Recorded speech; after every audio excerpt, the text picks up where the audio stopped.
Harry Potter and half blood Prince Harry Potter की कहानी का बड़ा ही रहस्यमय भाग है। लॉर्ड वोल्डेमॉर्ट की मदद करने के कारण ड्रैको माल्फॉय के पिता को जादू मंत्रालय भगोड़ा घोषित कर देता है। ड्रैको माल्फॉय को लॉर्ड वोल्डेमॉर्ट ने एक जरूरी काम सौंपा है।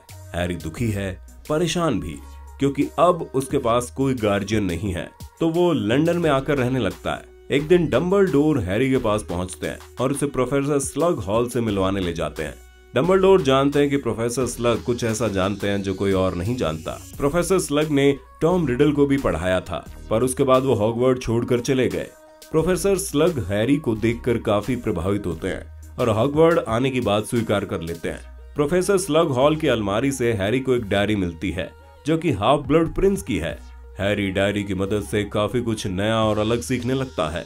प्रोफेसर स्लग अपनी पहली क्लास में सभी बच्चों को काढ़ा बनाना सिखाते हैं।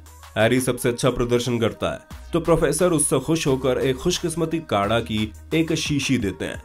सीरियस ब्लैक की सौतेली बहन और ड्रैको माल्फॉय की माँ प्रोफेसर स्नैप से मिलती है और सीरियस की बहन स्नैप को अटूट कसम खाने को कहती है कि अगर ड्रैको अपने काम में नाकाम रहा तो वो उस काम को पूरा करेगा।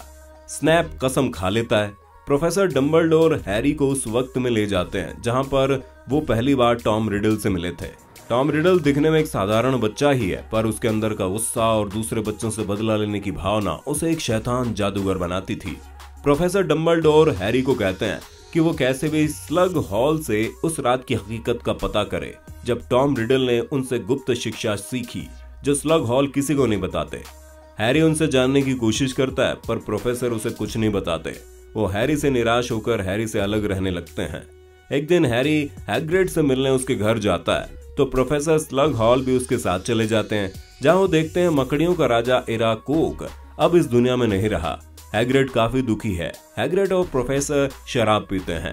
शराब पीकर प्रोफेसर का मन पिघल जाता है और वो हैरी को सब बताने लगते हैं और अपनी उस याद का अंश हैरी को दे देते हैं। हैरी उसे लेकर डंबलडोर के पास जाता है और तब उन्हें पता लगता है टॉम रिडल ने ही हुक्रुक्स की मदद से अपनी आत्मा को 7 टुकड़ों में बांटकर छुपा दिया है, जिन्हें ढूंढकर खत्म करना बड़ा मुश्किल है। डंबलडोर हैरी को बताते हैं कि टॉम रिडल की वो डायरी अंगूठी एक हुक्रुक्स है। हुक्रुक्स को नुकसान होने पर लॉर्ड वोल्डेमॉर्ट को भी नुकसान होता है। डंबलडोर हैरी को अपने साथ एक जादुई जगह ले जाते हैं जहां डंबलडोर के अनुसार हुक्रुक्स हो सकता है। डंबलडोर हैरी को आगाह करते हैं कि कुछ भी हो वो जैसा कहे वो करता रहेगा। हैरी हाँ भी भरता है। एक बर्तन के पानी के अंदर एक लॉकेट रखा है, ये हुक्रुक्स हो सकता है। डंबलडोर पानी पीना शुरू करते हैं। जैसे जैसे वो पानी पीते हैं कमजोर पड़ने लगते हैं। फिर हैरी उन्हें वो पानी पिलाता है। सारा पानी खत्म होने पर हैरी हुक्रुक्स को निकाल लेता है और दोनों स्कूल लौट आते हैं। डंबलडोर और स्नैप को सबसे ऊंची इमारत पर बात करते हुए दिखाते हैं। डंबलडोर स्नैप को कहते हैं कि उन्हें ये काम करना ही होगा। स्नैप कहता है वो ऐसा नहीं कर सकता, पर डंबलडोर उस पर दबाव बनाते हैं। इधर ड्रैको माल्फॉय स्कूल का खुफिया दरवाजा खोल देता है, जिससे वोल्डेमॉर्ट की सेना स्कूल में प्रवेश कर जाती है। फिर ड्रैको माल्फॉय डंबलडोर को मारने के लिए स्कूल की सबसे ऊंची इमारत पर आता है। डंबलडोर उसे काफी समझाते हैं कि वो एक बुरा लड़का नहीं है, उसे बस गलत रास्ते पर डाला जा रहा है।